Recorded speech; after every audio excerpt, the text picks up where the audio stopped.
Good morning, everybody. It's Friday, July 12th. This is the AgYield War Room. I'm Dan Dempsey, and I'll be moderating today's session. As always, if you've got any questions or comments, please feel free to chime in and drop us a line in the chat area, and we'll be sure to get to it during the show. Overnight markets here, December corn down 3.5 at 407.25. November soybeans were down a quarter at 1067.5, and December Chicago wheat was down 8 3/4 at 586.25. This morning, PPI data came out, was up 0.2% from last month. That was slightly higher than the estimate. They were looking for 0.1%. So a little bit of negative inflationary data there. They also, what was interesting to note, they revised May back to unchanged from down 0.2%. So stock market, outside markets got a little softer post data. And so, after yesterday's good data, we had some mediocre data here today. So once again, still a push and pull on the inflationary side. Good morning, guys. We've got USDA report out at 11 Central, so not a whole lot of fresh news in our markets. No export sales here to speak of this morning.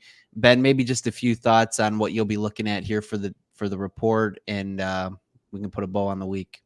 Yeah, I think that this is a report that, like some of the other ones we have throughout the course of the year, tends to lean towards minimal changes to yield.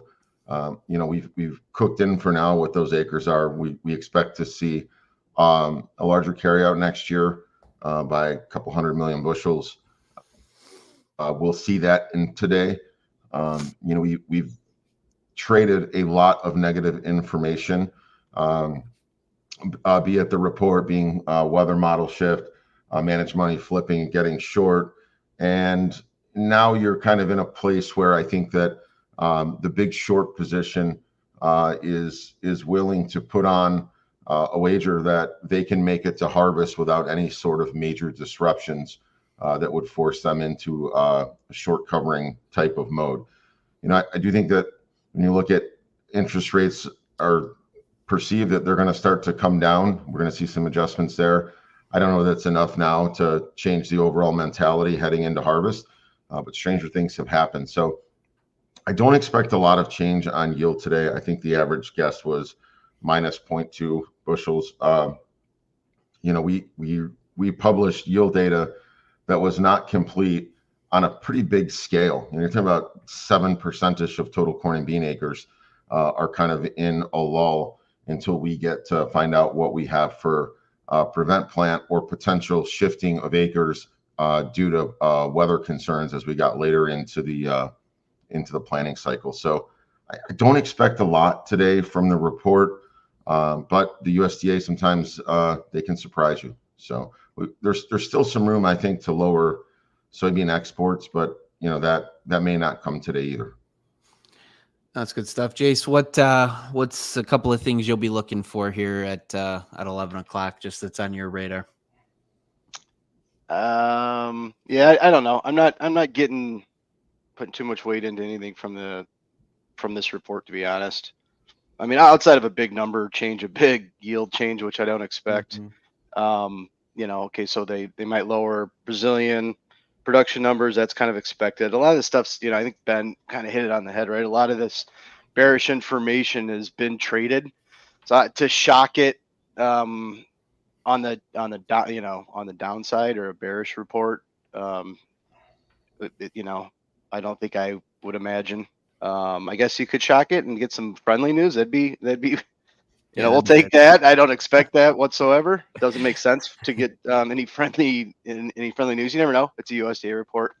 I would say though that the weather out forward here, it is the European miles drying out a little bit. Not a lot of heat, so definitely not threatening yet. But beans sit just below $11.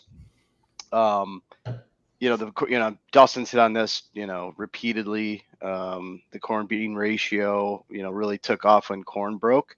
Beans kind of held in there. Obviously, beans have been, trying to break here as well. The market's just not nearly as comfortable yet with bean yields until we start peeking into August and August weather.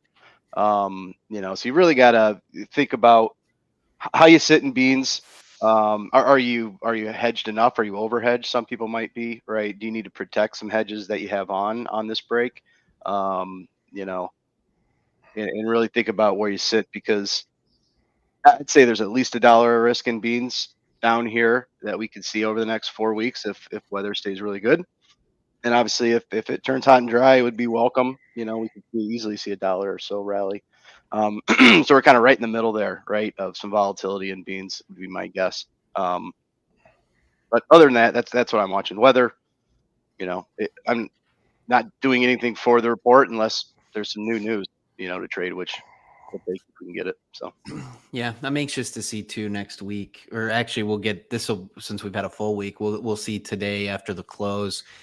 Fund positioning will be interesting to see too, with such a large open interest build this week. Specifically in corn. Have to imagine they're probably record short at this point. I mean, we were out right there, right? We were close a week anyway. ago. Yeah. So with the price action, you gotta imagine it's pretty big. Yeah, it's gonna be interesting to see there. Yeah, guys, nothing else. Like I said, in the way of fresh news, we'll get that report at 11 o'clock, and certainly, take a look at those numbers and visit about that. We'll have our thoughts in our afternoon commentaries, and then certainly visit about it Monday. Handsome, what is Tommy saying on that Jason Kelly guy? Tom, you're the best. It is Friday. We're not gonna just talk here, but it is Friday, so it is Fun Fact Friday, and Brian Williams is back in the fold here. So what do you got for us, Brian? Appreciate it, Dan. Happy Friday, everybody. Kudos to Jack last week. I'm never looking at a sticky note the same after last week. So, so we're going to go back in time, this date in history, July 12th, 1979. Ben was probably heading off to Xavier. I was probably going into first grade. The rest of you guys were probably still in diapers, maybe not even born yet, but No, not born. Yeah. So the height of disco was going on. Ben probably had his Saturday Night Fever jacket on or something like that. So basically, that disco demolition night happened today in 1979. Bill Veeck was the owner of the White Sox at the time. His son Mike was, trying to get some fans in the stands, usually just averaging like 20,000. So they came up with this idea with the shock jock Steve Dahl from the Loop. So anyone that brought a disco record to the game got in for 98 cents because their station was 97.9. Everyone got in for 98 cents.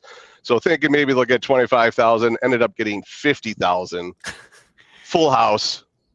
20,000 couldn't get in. Some said they were climbing walls to get in, actually did. So in between the doubleheader of the Sox Tigers game, they detonated this huge crate of records, and it just started pouring fans onto the field in between games. The players were trying to warm up. They all ran back into the dugouts, and it turned out where they started making a bonfire on the field.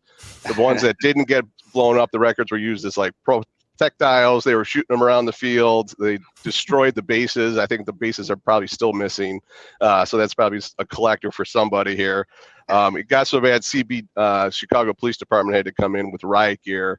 39 arrested. So if you do have any BG or Barry Manilow records still on the shelf, you might want to frame those for that time frame. So Chicago cops in riot gear. How far we've come. Right, exactly. Yeah. So yeah, there's a little date in history there today, guys. Ben, were you there?